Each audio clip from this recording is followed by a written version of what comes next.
آئینی طور پہ کوئی ایسا استحقاق یا حق حاصل نہیں ہے. اور اس بارے میں ویسے پریزیڈنٹ ہاؤس نے بھی اور پریزیڈنٹ صاحب نے خود بھی اس بات کو واضح کر دیا ہے. تو اس لیے میرا نہیں خیال کہ اس بات کو پھر ہم اگر بار بار کریں گے تو اس سے پھر ایک تھوڑا سا جو ہے وہ امبیرسنگ کا جو ہے وہ پہلو نکلتا ہے.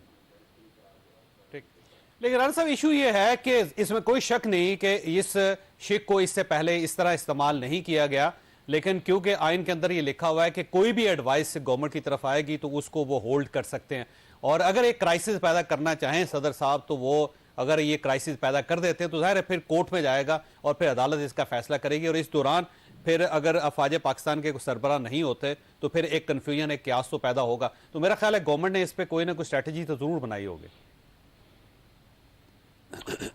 دیکھیں چوئی صاحب جو اتنی اگر مگر ہے یہ ایک جو ہے وہ ریاست کی جو ہے وہ تحفظ کا، ریاست کی انٹرنل اور ایکسٹرنل سیکورٹی کا معاملہ ہے.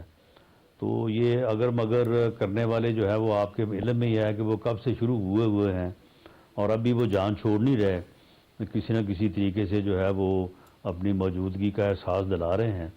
تو میرا خیال ہے کہ ہمیں اس کے اوپر بڑی دو ٹوک بات جو سیدھی سیدھی بنتی ہے اسی کے اوپر رہنا چاہیے اور اگر مگر پہ نہیں جانا چاہیے.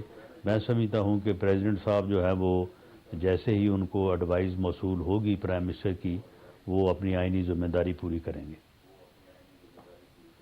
اچھا، اس میں ایک اور سوال رانا صاحب یہ بنتا ہے کہ کیا واقعی جی ایچ کیو کی سمری جو ہے وہ امپورٹنٹ ہے، اور کیا وزیراعظم اس سمری کے بغیر فیصلہ نہیں کر سکتے؟ کیا وزیراعظم کر سکتے ہیں یا نہیں کر سکتے؟ ماضی میں میاں نواز شریف صاحب نے 2 مرتبہ ایسا کیا تھا کہ کسی قسم کی سمری کی ضرورت نہیں تھی اور ڈائریکٹ نوٹیفیکیشن جاری کر دیا گیا تھا. اسی طرح جنرل پرویز مشرف صاحب نے جنرل کینی صاحب کے معاملے میں بھی ڈائریکٹ نوٹیفیکیشن جاری کیا تھا. تو کیا وزیراعظم صاحب کے پاس یہ اختیار ہے کہ وہ براہ راست تقرری کر سکتے ہیں، اور کیا وہ اس اختیار کو استعمال کریں گے؟ دیکھیں اس بارے میں آئین کی تشریح کا تو ہمیں جو ہے وہ حق حاصل نہیں ہے. یہ بات کل بھی ہوئی تھی کہ جی ایسے ہو سکتا ہے یا نہیں ہو سکتا. ہو سکنے کو تو بہت کچھ ہو سکتا ہے اور بہت کچھ نہیں بھی ہو سکتا، لیکن حقیقت یہ ہے کہ ہر معاملہ جو ہے اس کا ایک تقدس، اس کی ایک روایت، اس کا ایک سلیقہ ہوتا ہے. اور یہ اتنی امپورٹنٹ جو ہے وہ تقرری ہے تو میں سمجھتا ہوں کہ اس کی جو روایت ہے، اس کا جو طریقہ ہے، اس کا جو سلیقہ ہے، یہ اسی آنریبل اور رسپیکٹیبل طریقے سے جو ہے یہ ہونی چاہیے، اور اس میں کوئی اس قسم کی جھول جو ہے وہ نہیں آنی چاہیے. اور میری انفارمیشن کے مطابق جو ہے وہ اس وقت سیاسی قیادت میں اور عسکری قیادت میں قطعاً کوئی اس قسم کی جو ہے وہ کوئی اختلاف یا کوئی فرق نہیں ہے. سر، اگر صدر صاحب اپنے اختیارات سے تجاوز کرتے ہیں اور وہ کسی قسم کی گڑبڑ کرنے کی کوشش کرتے ہیں، سبوٹاج کرتے ہیں سارے پروسیس کو، تو گورنمنٹ کا ریاکشن کیا ہوگا صدر صاحب کے معاملے میں؟ دیکھیں یہ تو بات پھر ایسے ہی ہے نا کہ میں یہ پہلے فرض کروں کہ صدر صاحب یہ ایسا کریں گے اور اس کے بعد پھر اس کے اوپر بات کروں. میں سمجھتا ہوں کہ میں یہ کیوں فرض کروں کہ صدر جو ہے وہ اپنے آئینی ذمہ داریوں کو جو ہے وہ پوری نہیں کریں گے. اللہ تعالیٰ نے انہیں اتنی، کیونکہ پی ٹی آئی کے لوگ یہ کہہ رہے ہیں کہ صدر صاحب اپنا آئینی اختیار استعمال کریں گے. نہیں، پی ٹی آئی کے لوگ جو ہے نا، پی ٹی آئی کے لوگ تو وہ آپ کو پتہ ہی ہے، وہ تو تماشا لگانے، افراتفری پیدا کرنے، اس ملک میں انارکی پھیلانے کے لیے جو ہے وہ تو کمر بستہ ہے. ان کا رول تو اس وقت کسی ملک دشمن سے کم نہیں ہے. چوہدری صاحب اس وقت وہ 2 ایشوز کے اوپر کام کر رہے ہیں.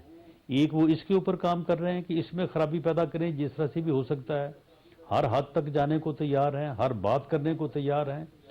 اور دوسرا یہ ہے کہ وہ پاکستان کی جو اکانومی ہے اس کو وہ ہٹ کر رہے ہیں.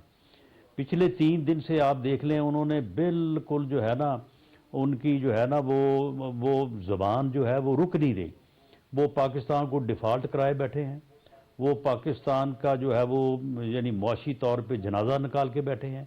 یعنی آپ یہ دیکھ لیں کہ ایک طرف وہ پاکستان کی جو انٹرنل ایکسٹرنل سیکورٹی ہے اس کو ہٹ کر رہے ہیں، دوسری طرف پاکستان کی اکانومی کو ہٹ کر رہے ہیں. تو پھر آپ یہ اندازہ کریں کہ یہ لوگ کس کے ایجنڈے پہ ہیں، یہ کس ایجنڈے کی تکمیل چاہتے ہیں، اور یہ پاکستان کو بربادی کے کس جو ہے وہ گڑھے میں دھکیلنا چاہتے ہیں، اور اوپر سے کہتے ہیں کہ جناب ہم بڑے جو ہے وہ ہمدرد ہیں اور بڑے ہم نیٹ کلین والی خیر بات تو اب کرنے کی رہی نہیں ہے۔ تو یہ ایک ملک دشمن ایجنڈا ہے۔ اس ایجنڈے کی اگر کوئی پذیرائی ہو رہی ہے تو وہ انڈیا میں ہو رہی ہے، انڈین چینلز کے اوپر ہو رہی ہے، تو یہ ایک ملک دشمن ایجنڈے کو لے کے چلے ہوئے ہیں، اور یہ بڑی بدقسمتی ہے، اور میں سمجھتا ہوں کہ ان چیزوں کا جو ہے وہ سد باب ہونا چاہیے۔ ٹھیک رانا صاحب، میں نے نہیں ہے لیکن آپ کے پاس سوال چھوڑ کے جا رہا ہوں کہ عمران خان صاحب کا لانگ مارچ 26 تاریخ کو یہاں آنا، دھرنا دینا یا جلسہ کرنا، اس کا آرمی چیف کی تعیناتی کے ساتھ کوئی تعلق ہے یا نہیں ہے؟ یہ سوال آپ کے پاس چھوڑ کے جا رہا ہوں، چھوٹی سی بریک، اور بریک کے بعد دوبارہ حاضر ہوتے ہیں۔